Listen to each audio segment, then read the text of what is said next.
السلام عليكم ورحمة الله. الحمد لله. اللهم صل على محمد وعلى آل محمد وبارك على محمد وعلى آل محمد إنك حميد مجيد. أوصيكم بتقوى الله. أعوذ بالله من الشيطان الرجيم. بسم الله الرحمن الرحيم. ذلك ومن يعظم شعائر الله فإنها من تقوى القلوب.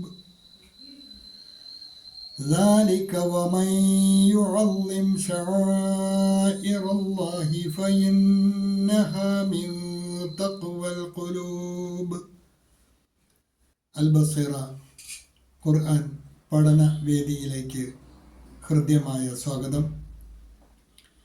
പ്രിയ സഹോദരന്മാരെ, സഹോദരിമാരെ, വിശുദ്ധ ഖുർആൻ 22-ാം അധ്യായം സൂറത്തുൽ ഹജ്ജ്, അതിലെ 32-ാമത്തെ ആയത്താണ് ഇന്ന് നമുക്ക് പഠിക്കുവാനുള്ളത്. ഹ്രസ്വമായ ഒരായത്താണ്. അതിലെ പദങ്ങളും പാരായണവും ആദ്യമായി പരിചയപ്പെടുക. ദാലിക വമൻ യുഅള്ളിം, സക്കിനായ നൂൻ ഇദ്ഗാമും ബിഗുന്ന, മണിച്ച് യായിലേക്ക് ലയിപ്പിച്ചാണ് മൊഴിയേണ്ടത്. വമൻ യുഅള്ളിം ശആഇറല്ലാഹി, ഐനിന് അകാരം നീട്ടുവാൻ മദ്ദുകൂടിയുണ്ട്. സാധാരണയിൽ കൂടുതൽ നീട്ടി വേണം ഉച്ചരിക്കുവാൻ.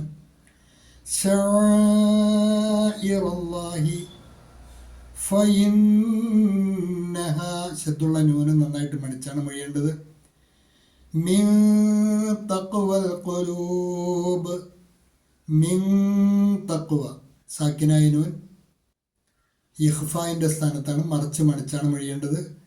മിൻ തഖ്വൽ ഖുലൂബ്. ذلك ومن يعظم شعائر الله فإنها من تقوى القلوب. തജ്വീദ് അനുസരിച്ച് തന്നെ പാരായണം പരിശീലിക്കുക. തുടർന്ന് നിങ്ങൾക്ക് നൽകിയിട്ടുള്ള, അതല്ലെങ്കിൽ സ്ക്രീനിൽ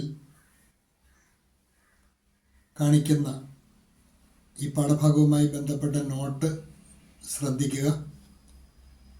ദാലിക്, എന്നുള്ള വാക്കിൻ്റെ അർത്ഥം അത് എന്നാണ്.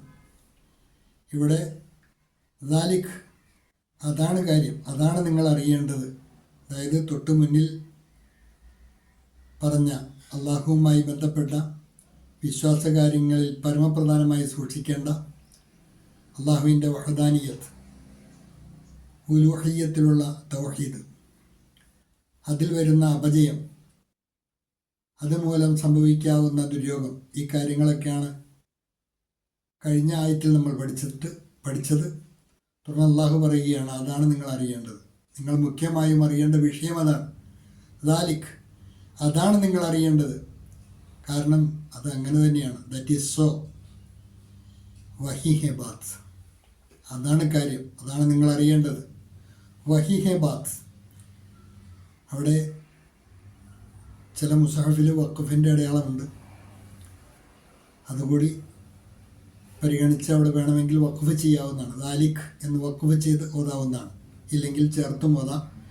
ദാലിക വമൻ യുഅള്ളിം ശആഇറല്ലാഹ്, വമൻ യുഅള്ളിം, ആരെങ്കിലും ആദരിക്കുന്നുവെങ്കിൽ, ശആഇറല്ലാഹ്, അള്ളാഹുവിൻ്റെ ചിഹ്നങ്ങളെ.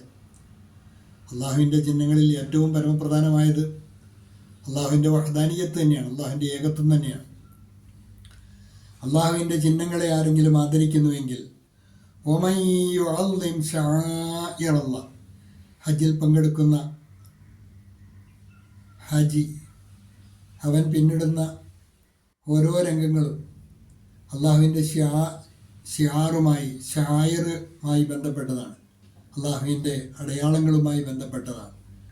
അതിനെയൊക്കെ ആരെങ്കിലും ആദരിക്കുന്നുവെങ്കിൽ, അതിൽ ഏറ്റവും പരമപ്രധാനം അള്ളാഹുവിൻ്റെ വഹദാനീയത്തിൻ്റെ വിളംബരമാണ് ഹജ്ജ്. അതുതന്നെയാണ് അള്ളാഹുവിൻ്റെ ശിആറുകളിൽ പരമപ്രധാനമായത്. അങ്ങനെ അള്ളാഹുവിൻ്റെ വഹദാനീയത്ത് മുതൽ അള്ളാഹു ആദരിച്ച വസ്തുക്കളെ മുഴുവൻ ആദരിക്കുകയും അള്ളാഹുവിൻ്റെ അടയാളങ്ങളെ മുഴുവൻ ബഹുമാനിക്കുകയും ഒക്കെ ചെയ്യുന്ന അവസ്ഥ അതാരെങ്കിലും ചെയ്താൽ അള്ളാഹുവിൻ്റെ ചിഹ്നങ്ങളെ ആരെങ്കിലും ആദരിക്കുന്ന പക്ഷം and whoever honours the symbols of Allah the symbols of Allah, जो कोई अल्लाह की निशानियों को आदर करता है, जो कोई अल्लाह की निशानियों का आदर करता है, فإنها من تقوى القلوب, അപ്പോൾ ഇന്നഹ തീർച്ചയായും അത് മിൻ തഖ്വൽ ഖുലൂബ് ഹൃദയങ്ങളിലെ ദൈവഭക്തിയിൽ നിന്നും ഉടലെടുക്കുന്നതാണ്. തീർച്ചയായും അത് ഹൃദയങ്ങളിലെ ദൈവഭക്തിയിൽ നിന്നും വരുന്നതാണ്. ഫഇന്നഹ മിൻ തഖ്വൽ ഖുലൂബ്, ഫഇന്നഹ മിൻ തഖ്വൽ ഖുലൂബ്, it is truly from the piety of hearts. It is truly from the piety of hearts. निस्संदेह यह दिलों की परखोसगारी में से है. निस्संदेह यह दिलों की परखेസ്ഗാരി में से है. ഇതാണ് ഇന്നത്തെ പാഠഭാഗം. ഹ്രസ്വമായ ഒരായത്താണ്. തജ്വീദനുസരിച്ച് തന്നെ പാരായണവും അതോടൊപ്പം തന്നെ പദാനുപദാർത്ഥവും ആശയവുമെല്ലാം അതാത് ദിവസങ്ങളിൽ തന്നെ പഠിച്ചു പോകുവാൻ പഠിതാക്കൾ പ്രത്യേകം ശ്രദ്ധിക്കുക. അള്ളാഹു അനുഗ്രഹിക്കുമാറാകട്ടെ. വാഖിറു ദഅ്വാന അനിൽ ഹംദുലില്ലാഹി റബ്ബിൽ ആലമീൻ. അസ്സലാമു അലൈക്കും വറഹ്മത്തുള്ളാഹി.